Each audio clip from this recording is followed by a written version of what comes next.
இட்லி கடை ஆக்டர் தனுஷ் அவருடைய டைரக்ஷனில் அவரே நடிக்க இப்போதைக்கு தேட்டருக்கு வர காத்துக்கிட்டு இருக்க ஒரு தமிழ் திரைப்படம். நம்ம ஜி பிரகாஷ் அவர் தான் அந்த படத்துக்கு மியூசிக் கம்போஸ் பண்ணிக்கிட்டு இருக்காப்புல. அவருமே இந்த படத்துடைய ஃபர்ஸ்ட் ஹாஃப்லாம் பார்த்துட்டு ரொம்ப பயங்கரமாக இருக்குது, நீங்கள் எதிர்பார்த்ததை விட இந்த படம் பயங்கரமாக இருக்கும் அப்படின்ற மாதிரிலாம் சொல்லிக்கிட்டு இருந்தாப்புல.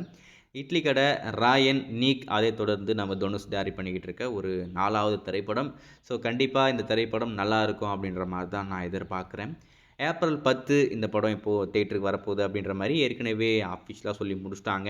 ஆனால் இருந்தாலும் ஏப்ரல் 10 இந்த படம் வரலை, தள்ளி போகுது அப்படின்ற மாதிரி இன்னொரு விதமான ரூமர் வந்துக்கிட்டு இருந்தது. நீங்கள் அதெல்லாம் பார்த்துருப்பீங்க நம்புகிறேன். என்னடா இது ஏன் தள்ளி போகுது அப்படின்னு கேட்டிங்கன்னா, ஏப்ரல் 10 குட் பேட் அகலி வரப்போகிறதுனால இந்த படத்தை தள்ளி வைக்கிறாங்க அப்படின்ற மாதிரிலாம் சொல்லிக்கிட்டு இருந்தாங்க.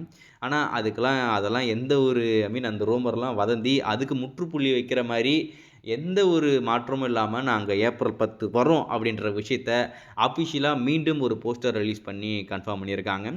எல்லாரும் இந்த படம் என்னடா இட்லி கடை டைட்டில், என்ன படம் இது, ஒருவேளை நம்ம தனுஷ் இட்லி கடை வச்சுக்கிட்டு இருப்பாரோ அப்படின்ற மாதிரிலாம் பேசிக்கிட்டு இருந்தோம். ஆனால் இப்போ இருக்கிற போஸ்டர் பார்த்தா தான் தெரியுது இது ஒரு பாக்ஸிங் திரைப்படம். மேபி நம்ம தனுஷ் அவர்கள் அவருடைய பாஸ்டில் ஒரு பாக்ஸராக இருந்திருக்கலாம், அதை விட்டுட்டு வெளியே வந்திருக்கலாம். அதுக்கடுத்து வேறு ஒருத்தருக்கு ட்ரைனிங் கொடுத்து அவரை ஒரு பாக்ஸிங் சாம்பியனாக மாற்றுறதுக்கான வேலைகள் பண்ணலாம் அப்படின்ற மாதிரி தோணுது. ஆனால் இது ஒரு கதையாடா, இந்த கதை இது வரைக்கும் 1,00,000 படம் வந்திருக்குடா தமிழ் சினிமாவில் மட்டும் அப்படின்ற மாதிரி கேட்குறது என் காதில் கேட்குது. நீங்கள் சொல்கிறது எல்லாமே நான் இல்லைன்னு சொல்லலை, ஆனால் இந்த போஸ்டரை பார்க்கும்போது அப்படி தான் தோணுது. ஆனால் இது ஒரு பாக்ஸிங் திரைப்படம். நம்ம வேறு ஒரு ஜானரில் ஒரு ஃபேமிலி ஒரு கிராமத்து பேக்ட்ராப்பில் இருக்கக்கூடிய ஒரு படமாக இருக்கும் போல் அப்படின்ற மாதிரிலாம் நினச்சிக்கிட்டு இருக்கோம்.